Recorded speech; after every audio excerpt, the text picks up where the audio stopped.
ফিতরা কেন দেওয়া হয়? ফিতরা রোজার পর আত্মশুদ্ধির মাধ্যম।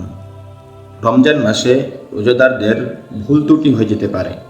এসব খুঁত থেকে আত্মকে পবিত্র করার জন্য ফিতরা একটি গুরুত্বপূর্ণ মাধ্যম। এটি রোজার পূর্ণতা দেয়। হাদিসে এসেছে, ফারাদা রাসূলুল্লাহ সাল্লাল্লাহু আলাইহি ওয়াসাল্লাম যাকাতুল ফিতরি তুহরাতান লিস-সায়িমি মিনাল লাগবি ওয়ার রাফাসি ওয়া তু'মাতান লিল মাসাকিন। রাসূলুল্লাহ সাল্লাল্লাহু আলাইহি ওয়াসাল্লাম যাকাতুল ফিতর ফরজ করেছেন, যাতে এটি রোজাদারের জন্য অনর্থক কথা ও অশ্লীলতা থেকে পবিত্রতা লাভের কারণ হয় এবং গরিব মিসকিনদের খাদ্য সামগ্রী হয়। যাকাতুল ফিতরের আরেকটি উদ্দেশ্য দরিদ্রদের সহায়তা ও সামাজিক সমতা প্রতিষ্ঠা। ঈদের দিনে যেন কোনো গরিব ও অসহায় ব্যক্তি অভুক্ত না থাকে, সেজন্য ইসলাম ফিতরা বাধ্যতামূলক করেছে।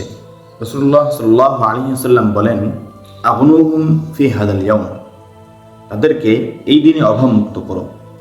যাকাতুল ফিতরের আরেকটি উদ্দেশ্য ইসলামের দানশীলতা ও সহমর্মিতা শিক্ষা। ফিতরার মাধ্যমে সমাজের সামর্থ্যবানরা তাদের সম্পদের একটি অংশ গরিবদের জন্য উৎসর্গ করে, যা ইসলামের সৌন্দর্যের প্রতিফলন। যাকাতুল ফিতরের আরেকটি উদ্দেশ্য হচ্ছে ইবাদতের পূর্ণতা। রমজানের ইবাদত শুধু নামাজ, রোজা ও কোরআন তেলাওয়াতের মধ্যে সীমাবদ্ধ নয়, বরং এটি মানুষের কল্যাণে সম্পদ ব্যয় করাও শেখায়। ফিতরা সেই শিক্ষা বাস্তবায়নের অন্যতম অংশ।